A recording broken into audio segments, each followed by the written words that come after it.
what does it actually represent? Well, this is rather interesting, actually. This is an arcane Scottish heraldic law providing evidence of Donald Trump's deep Anglophilia, I would say, and also touches upon the royal prerogative. There we have the double-headed eagle representing his Scottish Germanic heritage.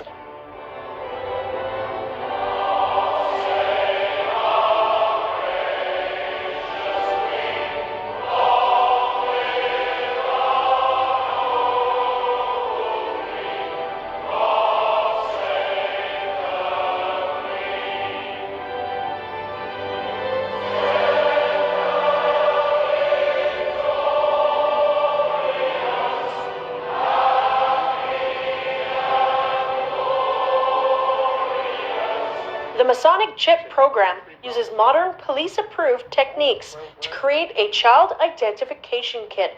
And we take fingerprints.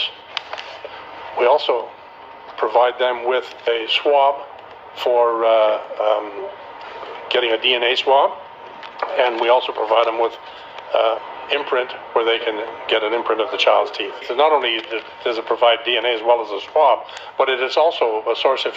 It's demonic and it's used for witchcraft. Don't be deceived.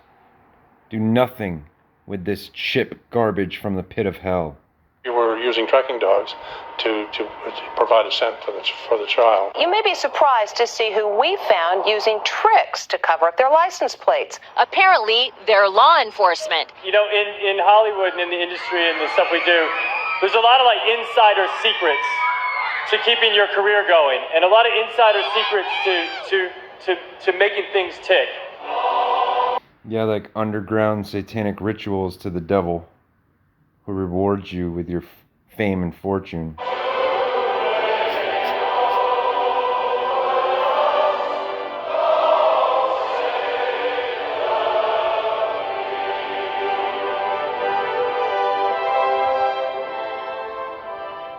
Nations headquarters in Midtown Manhattan. The iconic Secretariat's building proportions are based on phi. As you know, this proportion links the structure with the Washington Monument and the Great Pyramid. Did you know the 69,000 square meter site of UN headquarters is considered international territory and is technically not a part of New York City? The UN headquarters has its own security force, fire department, and postal administration that even issues its own stamps. The notion of UN headquarters being a city within a city reminds me of how the Vatican is also a city within Rome. I like to refer to this as a nested city or fractal structure. I was fascinated to discover that the Italian government donated an Arnaldo Pomodoro sphere-within-sphere sculpture to the UN in 1991. The golden ball beautifully represents the concept of a city within a city. The internal structures seem to me like buildings and streets on the inner surfaces of the spheres. I'm intrigued because I've seen 3 other similar sculptures in locations significant to my research. Pomodoro made a series of 6 spheres within spheres scattered around the world. Significant sphere-within-sphere locations are the Hirshhorn Museum and Sculpture Garden in D.C., very close to the Capitol building, the De Young Museum in San Francisco, and in the Vatican's courtyard of the Belvedere. United Nations headquarters, which was built in 1945 and financed largely by John D. Rockefeller. Inside UN headquarters is an ominous meditation room. The custodian of the meditation room is Lucis Trust Company. At one time, the Lucis Trust was located at 666 United Nations Plaza and was formally named Lucifer Publishing Company. The Rockefeller-funded UN Meditation Room is 33 feet long and 18 feet wide. 18 feet is 6 plus 6 plus 6. That's 666, Antichrist beast name and number. And 33 is the highest level degree of Freemasonry. A small, dimly lit, windowless room was built in the shape of a pyramid that is laying on its side. At the center of the room is a 4-foot-high, black, casket-shaped stone slab which weighs 6.5 tons and is extremely magnetic and rests on a concrete pillar. The pillar descends beneath the floor into the bedrock and taps into the Earth's hyperdimensional energies to induce a state of altered consciousness. Not far from the meditation room is the United Nations Security Council chamber. This is the emergency room of the UN, where the world leaders meet when there is a threat to peace. They decide the fate of nations. Even though Israel has over 200 uninspected nuclear weapons and has violated dozens of resolutions, no sanctions are ever imposed because of the United States' veto powers. Notice the giant mural that towers over the Security Council room. The central focus of the UN mural is the phoenix bird that has risen. The phoenix bird is a symbol of Lucifer.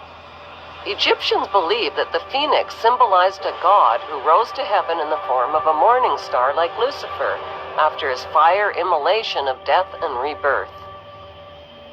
Notice that the phoenix bird is not standing above his own ashes. He is standing above his old skin.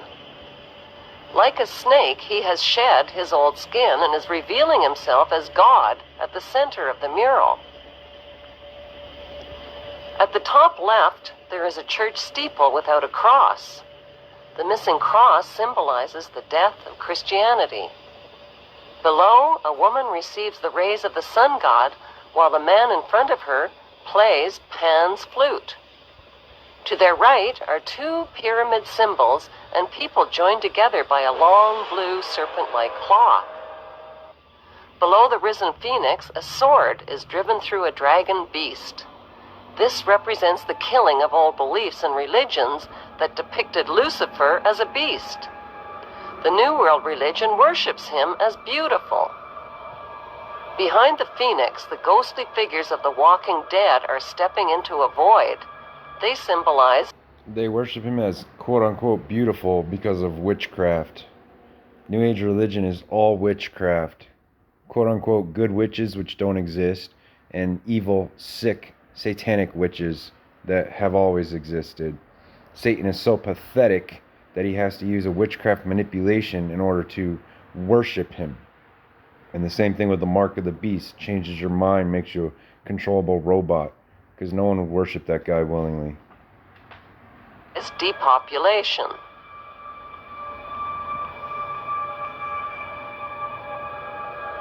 On the right panel, the pale horse from the book of population.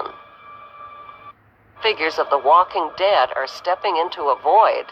They symbolize depopulation.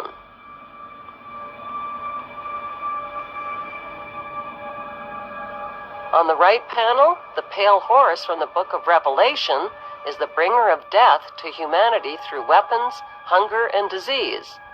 The man is releasing him. The chained black man represents slavery, while the top panel of the mural shows a technologically advanced white race who control industry, art, and science. In this post-apocalyptic mural, the military man standing on the tail of the beast represents worldwide military power. He tips his helmet to the elite, who are climbing out from underground cities where they safely hid from the apocalypse. Because they're cowards. They create all this and then they hide from it. But guess what, you cowards? You can't hide from God. In the main oval panel above the phoenix bird, a woman is holding flowers. She is the bride in a wedding ceremony. Who are these newlyweds that are kneeling submissively beneath the serpent in the overhead tree? Could the newlyweds symbolize William and Kate? The serpent in human form is tempting the little girl Eve, who accepts the apple. On the right side of the top panel, a reptilian green creature with scaly skin is dancing with a naked woman while musicians entertain him. The general message of the UN's Phoenix Rising mural is that humanity is stepping into a new Luciferic reality. Beneath this disturbingly prophetic mural, world leaders make global decisions that affect the lives of nearly 7 billion people.